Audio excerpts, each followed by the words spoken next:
ইসরায়েলের ডিফেন্স মিনিস্টারে কইতরা যে এখন লেবাননের লগে জং শুরু হইব, যুদ্ধ আরম্ভ হইব।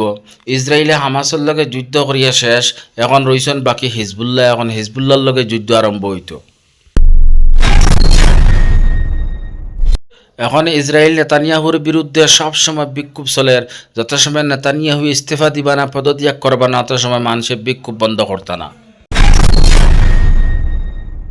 আপনারা ভিডিওর মধ্যে যে খবর দেখতারা এটাই থাকলো ইরানের প্রাক্তন রাষ্ট্রপতি ইব্রাহিম রাইসির কবর তান বড় ছেলে আইসুন জিয়ারত করার। ভিডিওর মধ্যে আপনারা যে ব্যক্তি দেখতারা গলাত রুমাল, বোঝা যায় আরবিয়ান হইবা বা ফিলিস্তিনি হইবা।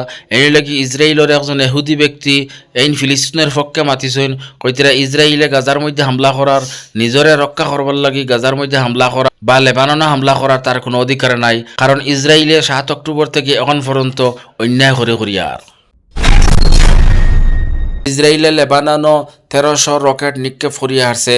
আর ভিডিওর মধ্যে যে আপনারা যে আগুনের ঝলক দেখতরা এটাই থাকলো হিজবুল্লাহ যে মিসাইল নিক্ষেপ করছে ইসরায়েলও, সেই ইসরায়েলের আগুন।